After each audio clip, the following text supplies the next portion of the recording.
पंछियों को आजाद करो, अल्लाह की रहमत होगी।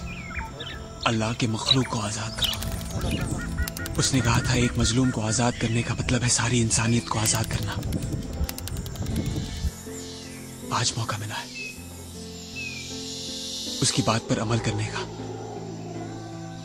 और मैं वही कर रहा हूं। मलिक साहब, जिनके अपने सपने पूरे नहीं होते ना, वो दूसरों के सपने पूरे करते हैं।